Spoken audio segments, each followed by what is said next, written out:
Hello friends, मैं doctor Gautam Kumar health सेवा at your home से आज एक काफ़ी इंटरेस्टिंग टॉपिक को डिस्कस करने आए हैं, हीट स्ट्रोक को। आज का वेदर हम देख रहे हैं, आजकल जो वेदर चल रहा है उसमें काफ़ी ज़्यादा गर्मी हो रखी है और इस गर्मी को हम लोग इस टॉपिक के माध्यम से पहचान सकते हैं और कुछ बचाव कर सकते हैं। तो सबसे पहले जाने कि हीट स्ट्रोक को और किस किस नाम से जानते हैं।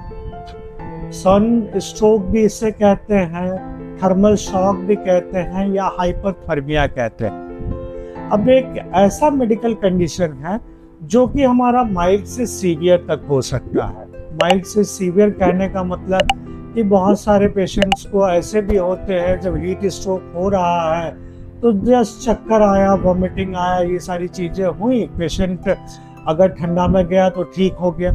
या कभी कभी ऐसा भी होता है कि मेडिकल इमरजेंसी भी हो सकता है जब पेशेंट को हम लोगों को हॉस्पिटल और आईसीयू में भी शिफ्ट करवाना पड़ सकता है। तो आइए अब जानते हैं इस मेडिकल कंडीशन के बारे में, हम लोगों को कारण क्या क्या है इस मेडिकल कंडीशन का। जब हमारा बॉडी ओवर हीटेड हो, ओवर हीटेड कब हो सकता है? जब हमारा बॉडी बहुत लंबे समय से सन एक्सपोजर में है या फिर हम लोग सन एक्सपोजर में कोई ऐसा फिजिकल एक्टिविटी कर रहे हैं जिसमें बॉडी का डिमांड है कि हमारा बॉडी कूल हो, तो उस केस में ऐसा देखा जाता है कि हाइपरथर्मिया या हीट स्ट्रोक होता है। इस कंडीशन में हमारा बॉडी डिहाइड्रेटेड हो जाता है और हमारे बॉडी का कूलिंग मैकेनिज्म फेल कर जाता है। तो अब हम जानते हैं कि कूलिंग मैकेनिज्म क्या क्या होता है हमारे बॉडी का। फिर हम आगे देखेंगे कि और भी क्या क्या चीजें जैसे clinical feature, sign and symptom क्या क्या मिलता है। तो कूलिंग मैकेनिज्म में पहला कंडीशन आता है जब हमारे बॉडी से स्वेटिंग होता है। स्वेटिंग मतलब स्वेट ग्लैंड हमारा एक्टिवेट हो जाता है ओवर एक्सपोजर से, ओवर हीट एक्सपोजर से। और स्वेट ग्लैंड क्या करता है, हमारे बॉडी से स्वेट ग्लैंड के माध्यम से मॉइस्चर के फॉर्म में हीट को रिलीज करता है। दूसरा मेथड होता है, दूसरा तरीका होता है बॉडी का कूलिंग मैकेनिज्म का, जब हमारा वेसोडाइलेटेशन हो जाता है। जब हमारा सुपरफिशियल ब्लड वेसल जो होते हैं वो डायलेट हो जाते हैं, जिसके कारण से हमारे बॉडी का हीट बाहर जाता है।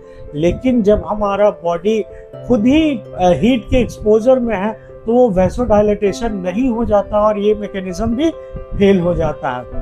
फिर तीसरा मैकेनिज्म होता है कि सांस के माध्यम से जब हम रेस्पिरेशन, एक्सेल और इनहेल करते हैं तो उस केस में भी हमारे बॉडी से गर्म हवा निकलता है और हमारा बॉडी कूल होता है। तो ये मैकेनिज्म भी ओवर एक्सपोजर ऑफ हीट के कारण फेल हो जाता है।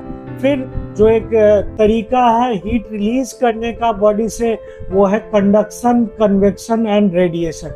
रेडिएशन में क्या करता है बॉडी, जब हमारा बॉडी कूलर टेम्परेचर में जाता है तो खुद ब खुद हीट को रिलीज करने लग जाता है। लेकिन फिर से यहाँ पे मैकेनिज्म फेल हुआ है तो रेडिएशन भी पॉसिबल नहीं हो सकता है। कंडक्शन में क्या होता है, जब हमारा बॉडी किसी सरफेस से अटैच होता है तो हमारे बॉडी से हीट रिलीज होता है, वो भी मेथड फेल हो जाता है। और कन्वेक्शन में क्या होता है कि एयर के माध्यम से या फिर वाटर के माध्यम से हमारे बॉडी का हीट रिलीज होता है, जो कि कंप्लीट फेल हो जाता है हीट स्ट्रोक के केस में। अब देखें कि किसी पेशेंट को हीट स्ट्रोक होता है तो उस केस में पेशेंट में क्या क्या हम लोग देखते हैं, मतलब साइन एंड सिम्टम पे आते हैं। तो सबसे पहले देखेंगे कि बॉडी में क्या चेंजेस आता है। तो बॉडी हमारा ओवर हीटेड हो जाता है, मतलब हमारे बॉडी का टेम्परेचर जो देखेंगे वो 104-105 डिग्री के करीब पहुंच जाता है। बॉडी हमारा डिहाइड्रेटेड हो जाता है। नोजिया, वॉमिटिंग जैसे साइन सिम्टम भी मिलते हैं।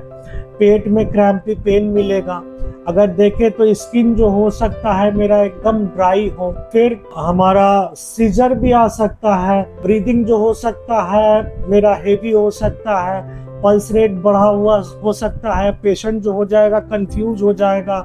लॉस ऑफ कॉन्शियसनेस तक मिल सकता है या फिर अल्टर्ड सेंसोरियम भी मिलेगा। अगर बात करें तो क्लिनिकली क्या क्या मिलेगा, रैपिड पल्स मिल सकता है, इलेक्ट्रोलाइट इम्बैलेंस मिल सकता है। ये सारी फाइंडिंग भी मिलती है पेशेंट में जो हीट स्ट्रोक को सफर कर रहे होते हैं। अब देखते हैं कि अगर हीट स्ट्रोक किन्हीं पेशेंट को हो चुका है तो एक साथी को क्या करना चाहिए। तो सबसे पहले तो पेशेंट को हम लोग कूलर प्लेस में या कूलर इन्वायरमेंट में शिफ्ट करें। सबसे पहले उसके लिए क्या करते हैं, या तो सेट या फिर एयर कंडीशन रूम अगर अवेलेबल हो तो वहाँ पे पेशेंट को शिफ्ट करना चाहिए।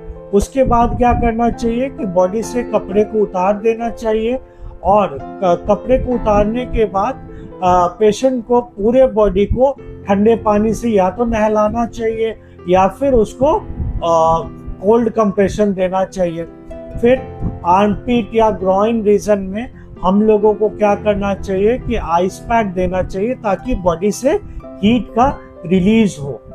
फिर उस केस में हम लोगों को पेशेंट के कॉन्शियसनेस लेवल को भी जानना होता है कि पेशेंट मेरा अगर लॉस ऑफ कॉन्शियसनेस कितने देर में वापस आ रहा है, सीजर से एसोसिएटेड तो नहीं है। तो बहुत सारे कंडीशन में हम लोगों को हॉस्पिटल भी शिफ्ट करना होता है, और हॉस्पिटल में इतना तक कि आईसीयू में भी पेशेंट को मैनेज करना पड़ता है। तो आईसीयू में हम लोग किस तरह का सपोर्ट देते हैं, तो कभी कभी पेशेंट को हम लोगों को आईवी हाइड्रेशन के फॉर्म में दिया जाता है, ताकि फिर इलेक्ट्रोलाइट इम्बैलेंस है तो उसको मैनेज किया जाता है। अगर रेस्पिरेटरी डिप्रेशन वगैरह अगर आ रखा है पेशेंट में तो फिर ऑक्सीजन का सपोर्ट दिया जाता है, और कंटिन्यूअस मॉनिटरिंग की जाती है बीपी का, यूरिन आउटपुट का, टेम्परेचर का, ताकि हम पेशेंट को सही तरीके से मैनेज कर सके। हाँ, सीजर के टाइम पे या फिर लॉस ऑफ कॉन्शियसनेस के टाइम पे पेशेंट के हाइड्रेशन के लिए हम लोगों को ओरली कोई भी लिक्विड नहीं देना चाहिए। अगर पेशेंट अनकॉन्शियस होता है तो उस समय एस्पिरेट होने का चांसेस रहता है। तो हम लोगों को ये तरीका अपना के, फर्स्ट एड अपना के, या फिर ज़्यादा सीरियस कंडीशन में हॉस्पिटलाइजेशन करके किसी भी पेशेंट का लाइफ सेव कर सकते हैं।